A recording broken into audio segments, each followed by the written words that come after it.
Para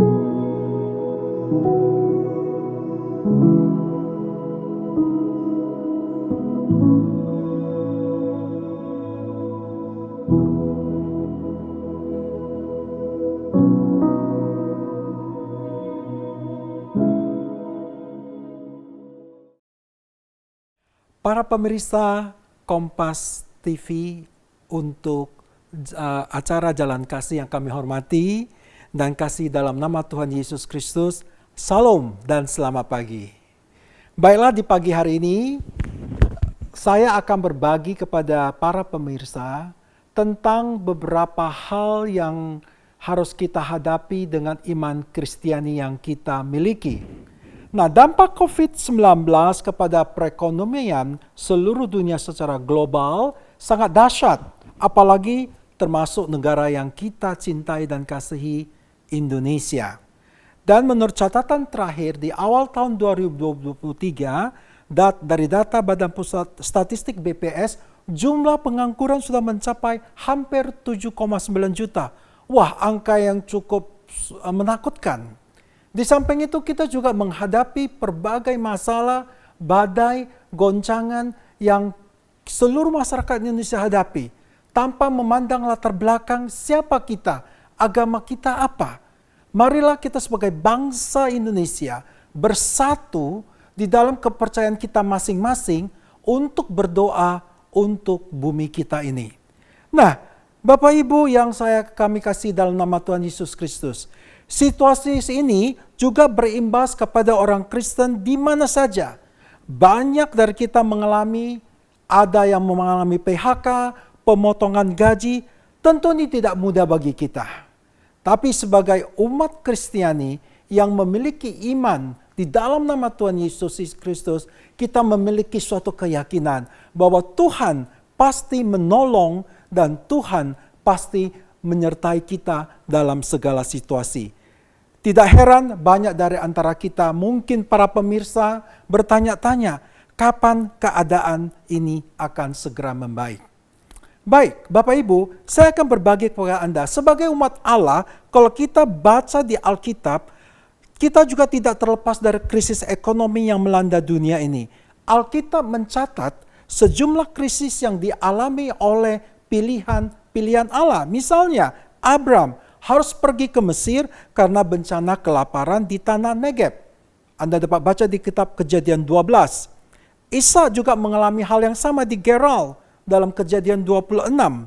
Anak-anak Yakub pergi ke Mesir untuk membeli gandum karena ada kelaparan di tanah Kanaan. Kejadian 42.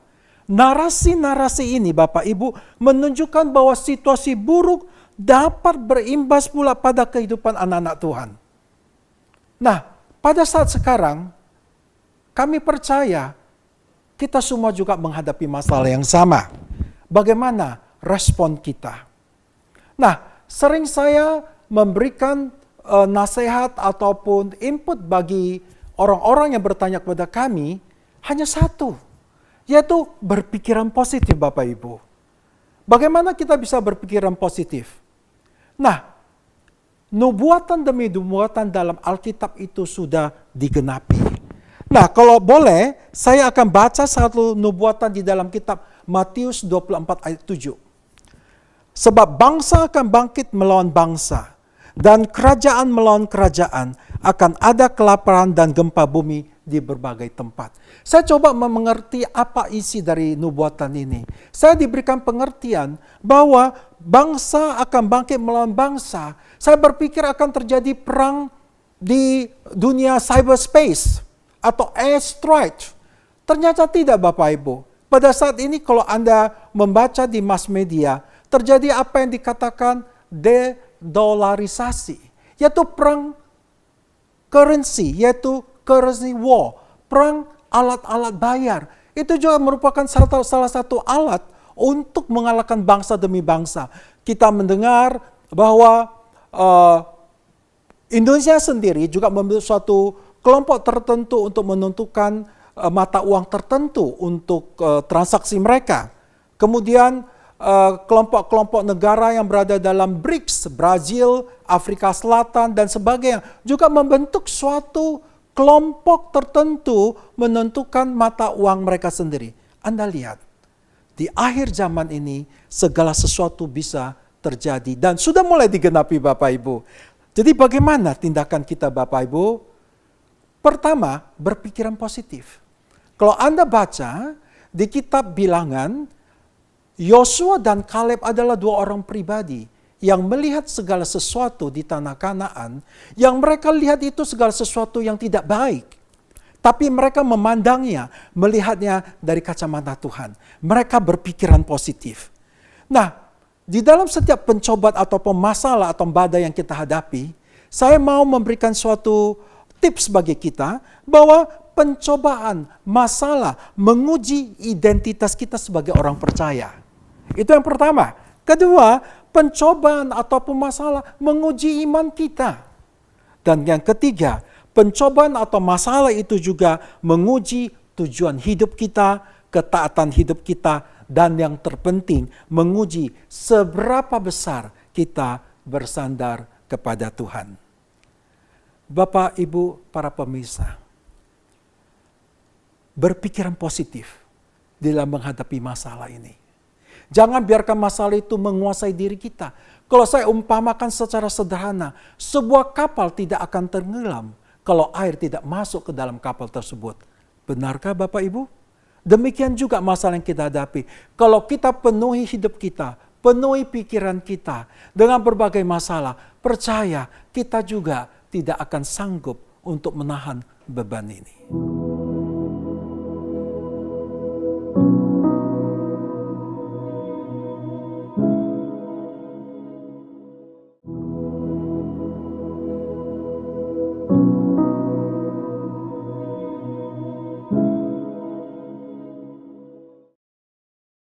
Di balik masalah pasti ada berkat, para pemirsa. Ayo, positive thinking. Masalah bukan masalah dalam kehidupan kita. Yang merupakan masalah adalah respon kita, Bapak Ibu. Kalau respon kita negatif, negatiflah hasilnya. Tuhan mengajarkan kepada kita untuk tetap bersandar kepada Dia. Karena Dia adalah sumber segala sesuatu, sumber kekuatan bagi kita. Keadaan ekonomi, sistem ekonomi dunia boleh ada masalah. Yang masalah itu hanya sistem Bapak Ibu, tapi kerajaan Allah tidak pernah tergoncangkan. Lakukan bagian kita secara maksimal Bapak Ibu. Bersikaplah sabar dan bijak. Dan biarlah Tuhan melakukan bagiannya. Sekalipun seolah-olah tiada harapan atau pertolongan jalan keluar di dalam masalah dalam penggumulan kita, percayalah Tuhan tetap menepati janjinya. Tuhan adalah seorang pribadi yang sangat kita hargai, kita sembah. Dia satu-satunya pemimpin kita yang menepati janjinya. Dia mati, bangkit, naik ke surga, dan akan kembali sesuai dengan firman-Nya. Kalau Dia sudah memulai segala nubuatannya, maka saya percaya, sepercaya-percayanya, Tuhan pasti menggenapi seluruh nubuatannya bagi umat manusia, bagi umat yang percaya akan Dia. Nah, Bapak Ibu yang saya kasihi, para pemirsa, kita semua adalah orang-orang pilihan Tuhan. You are the chosen. Kita semua adalah orang-orang pilihan. Kita adalah murid-murid Kristus yang setia. Tugas kita Bapak Ibu sebagai umat Kristiani, jadilah seorang murid yang baik dan berkenan di hadapan Tuhan. Apa sih definisi murid Kristus? Murid Kristus adalah pribadi yang mau bertindak, melihat, berjalan sesuai dengan tuntunan Tuhan. Di dalam kitab Efesus 2 ayat 10, demikian firman Tuhan. Karena kita ini adalah buatan Allah, diciptakan dalam Kristus Yesus untuk melakukan pekerjaan baik yang dipersiapkan Allah sebelumnya Ia mau supaya kita hidup di dalamnya. Dari ayat sederhana ini, kita mengerti bahwa Anda dan saya adalah buah karya Tuhan, workmanship, grand design-nya Tuhan. Yang kedua, kita diciptakan sesuai dengan rupa Allah. Dan yang ketiga, kita diciptakan oleh Tuhan karena ada rancangan dan rencana Tuhan. Suatu grand design yang begitu besar bagi umat manusia di dunia. Anda masih ingat ketika Tuhan Yesus mau naik ke surga, apa yang dia katakan? Dia memberikan perintah suatu amanat agung. Pergilah dan beritakanlah firman Tuhan sampai ke seluruh dunia. Apa artinya Bapak Ibu? Kita diselamatkan oleh Tuhan oleh karena kasih karunia untuk melanjutkan estafet apa yang Tuhan rencanakan bagi umat manusia di dunia. Bapak Ibu yang kami kasih dalam nama Tuhan Yesus Kristus, karena kita adalah ciptaan Allah, apa tugas kita? Tidak lain tidak bukan, kita harus melaksanakan tugas amanat agung.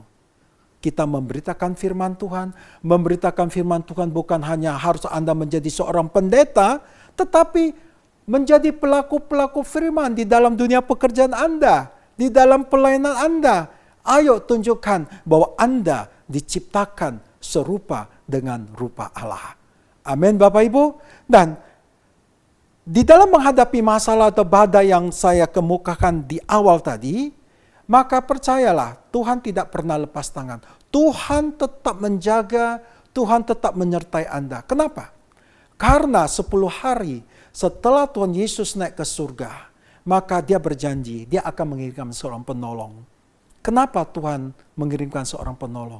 Karena Tuhan sadar bahwa kita tidak sanggup untuk melakukannya sendiri. Makanya dikatakan dia perintahkan kepada murid-muridnya untuk tetap tinggal di Yerusalem sampai Roh penolong itu datang. Demikian juga halnya kita di bumi ini Bapak Ibu, di dalam kehidupan kita, di dalam pelayanan kita, di dalam pekerjaan kita, di dalam kehidupan rumah tangga kita. Juga sama Bapak Ibu. Ayo bergantung, bersandar kepada Tuhan melalui Roh-Nya yang kudus yang akan dicurahkan pada perayaan Pentakosta. Apakah itu Roh Kudus? Roh Kudus itu adalah pribadi Tuhan Yesus dalam bentuk roh yang ada dalam diri Anda dan saya. Kalau Anda menyadari begitu pentingnya Roh Tuhan itu, maka Anda tidak perlu takut, tidak perlu khawatir, karena Tuhan bersama dengan Anda.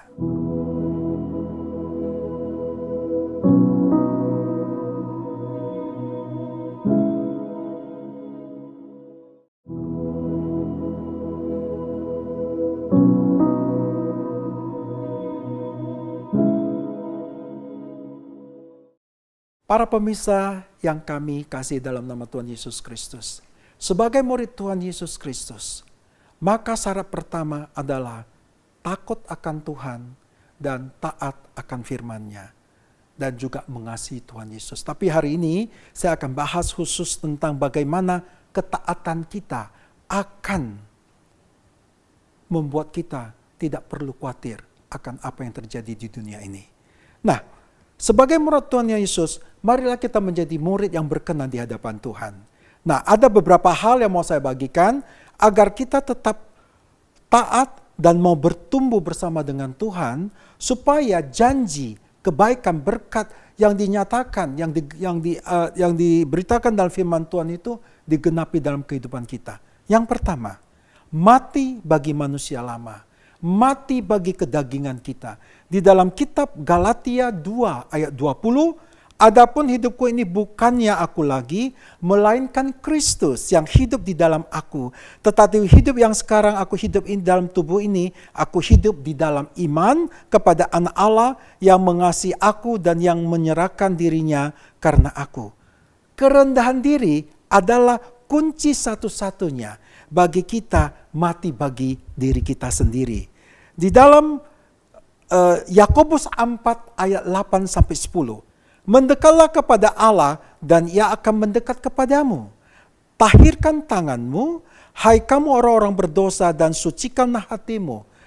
Hai kamu yang menduh hati, sadarilah kemalanganmu, berduka cita dan merataplah. Hendaklah tertawamu kamu ganti dengan ratap dan sukacitamu dengan duka cita. Rendahkan dirimu di hadapan Tuhan dan Ia akan meninggikan namamu. Kerendahan diri di hadapan Tuhan berarti kita mau hidup bertumbuh akan pengenalan akan Tuhan. Kedua, hidup kudus dan sempurna. Di dalam Imamat 11 ayat 44 bagian A, sebab akulah Tuhan Allahmu, maka haruslah kamu menguduskan dirimu, dan haruslah kamu kudus sebab aku ini kudus. Artinya Bapak Ibu, karena Tuhan kudus, kita juga ada hidup kudus. Kedua, hidup sempurna. Di dalam Matius 5 ayat 48, demikian bunyi firman Tuhan, karena itu haruslah kamu sempurna, sama seperti Bapamu yang di surga adalah sempurna. Amin Bapak Ibu, karena Tuhan itu sempurna, kita juga harus sempurna. Sempurna artinya Bapak itu bertumbuh di dalam ketaatan kita akan firman Tuhan. Tentu dengan pertolongan Roh Kudus. Dan yang ketiga adalah hidup oleh iman Kristus di dalam Anda pada saat sekarang. Nah, kenapa saya katakan pada saat sekarang? Karena tekanan-tekanan pada masa saat sekarang sangat berat sekali Bapak Ibu. Entropi iman, yang berarti bahwa entropi itu adalah suatu istilah yang sederhananya adalah segala sesuatu dalam alam semesta ini akan menjadi kurang atau menyusut kualitasnya.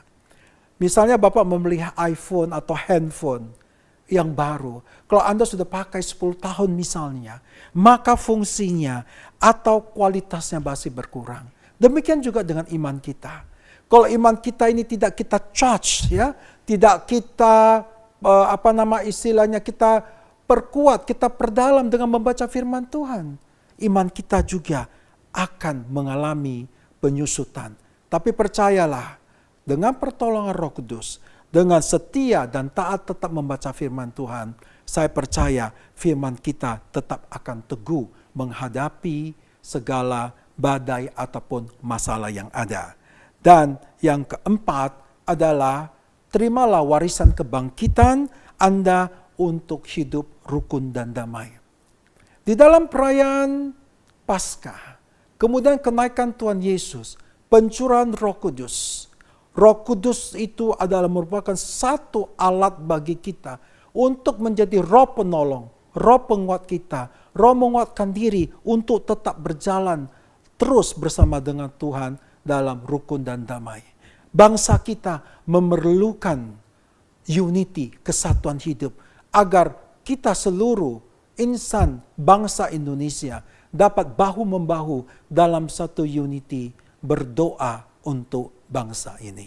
Dan yang kelima adalah tidak lain tidak bukan adalah berdoa Bapak Ibu. Doa adalah suatu pola hidup yang dicontohkan oleh Tuhan itu sendiri. Tuhan selalu berdoa dalam setiap keadaan. Ketika ia mau dibaptis, dia juga berdoa. Ketika ia mau memilih ke-12 muridnya, dia juga berdoa. Apalagi kita Bapak Ibu, menghadapi keadaan yang di hadapan kita, doa adalah salah satu alat yang paling powerful. Nah, apa fungsi dari doa? Doa itu adalah untuk men-set up, membangun hubungan kita dengan Tuhan, berkomunikasi kita dengan Tuhan, untuk menjaga hubungan kita, keakraban kita dengan Tuhan, dan juga untuk mengenal keagungan Tuhan. Dan yang terpenting, ketika Anda berdoa, Anda memberikan izin kepada Tuhan untuk turut campur tangan dalam hidup Anda. Dan kuasa doa itu sungguh luar biasa Bapak Ibu. Saya akan berikan beberapa kepada kita agar kita mengetahui apa kuasa dari doa itu bagi kita. Kuasa doa yang pertama, mukjizat terjadi. Kedua, kuasa doa adalah memberikan akses bagi kita untuk melakukan terobosan-terobosan baru. Dan yang terpenting, melalui doa, iman kita tidak pernah tergoncangkan. Tuhan Yesus memberkati kita semua. Amin.